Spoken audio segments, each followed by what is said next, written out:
May Ahura Mazda keep you in truth and strength.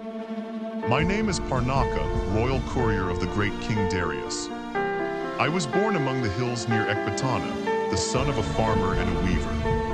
I never imagined that one day I would carry the king's own messages from the heart of the empire to its farthest edge. Yet here I am riding the royal road at the break of dawn, the sky still painted with violet mist. The horse beneath me is the swiftest from the royal stables. His coat glistens with sweat as we gallop west. The road stretches endlessly, stone dust and sunlight. Every few leagues a milestone carved with cuneiform marks our distance from Susa, where the great king's palace gleams with blue tiles and golden lions. Behind me lies the royal heart, ahead the restless front. The satchel is heavy with scrolls sealed in red wax, each bearing the symbol of the winged Pharaoh, the sign of divine favor and royal authority. To carry such a seal is an honor and a burden. If a courier loses a message, he loses his life. But fear is not what drives me. It is pride in serving an empire where truth, Ashath, rules over chaos. At sunrise, the first posting station appears like a mirage. Two stablemen greet me with salutes. A scribe records the hour of my arrival on a clay tablet. While they prepare a fresh horse, I drink water flavored with mint and salt to keep the body strong in the heat. The walls of the station are plastered with orders written in Aramaic and Old Persian. This network of stations, the Puradazish, is the empire's lifeblood.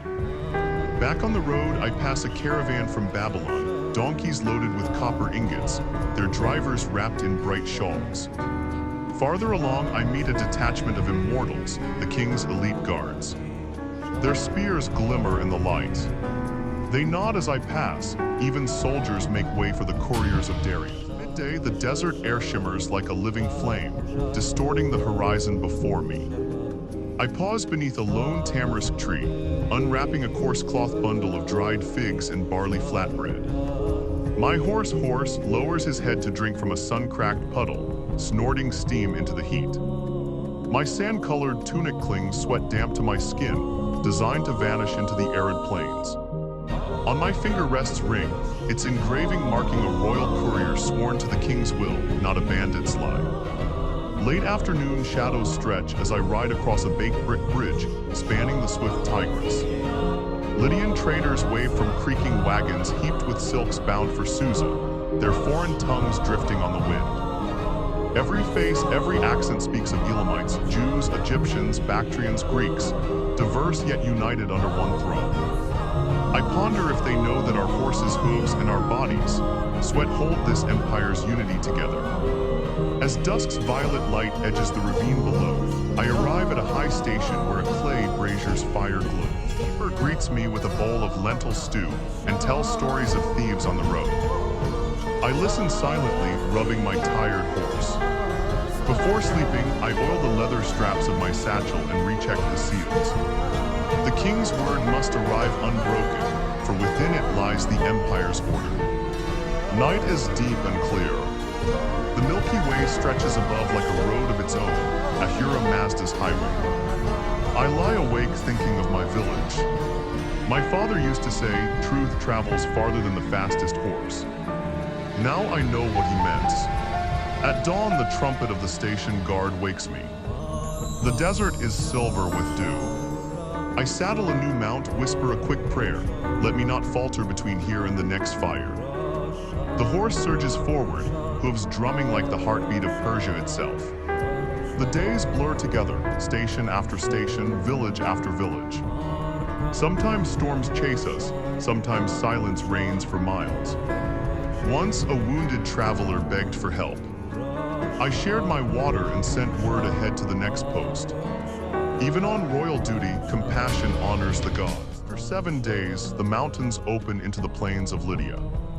The city of Sardis rises before me, its walls red in the sunset. I deliver the sealed packet to the satrap's scribe, who bows and presses a token of silver into my hand. My duty is done until another order arrives. That night, I sit beside a small fire outside the city gate. My horse grazes quietly. The scent of roasted barley drifts from the markets, mingling with the salt air from the distant sea. I take off my ring and look at the tiny symbol of the Faravahar etched inside. I think of all the couriers on the road tonight, men and women racing through dust and darkness, carrying the voice of the empire. The world may one day forget our names, but as long as Persia endures, its heartbeat will echo in the thunder of our horses. For we are the breath between kings, the unseen messengers of eternity.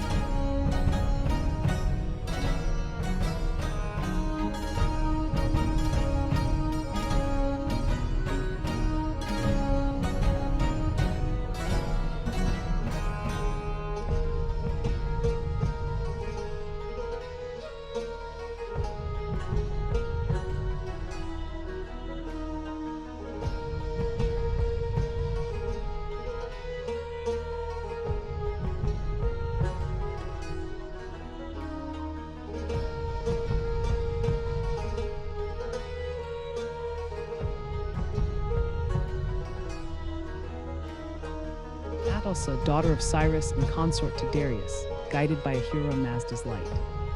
At dawn, I purify myself in crystal pools and offer incense to the eternal flame.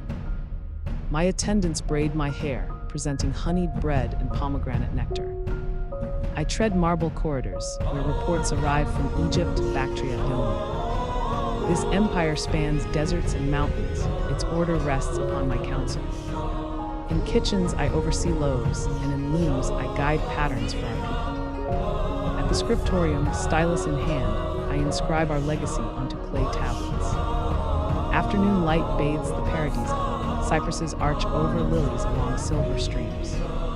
My father's words echo, rule with justice, not fear, my guiding principle. At dusk, golden torches flicker against stone walls.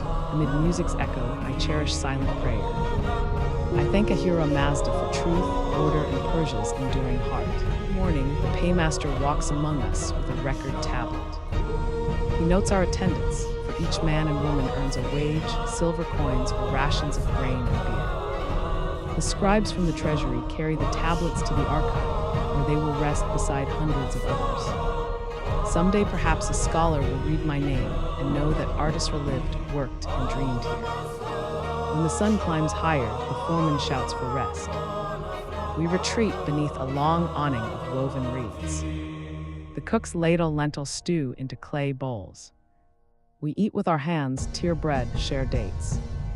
No man eats alone, in fellowship lies strength. After eating, I dip my hands in water scented with cypress leaves and stretch my back. In the afternoon heat, mirages dance across the plain.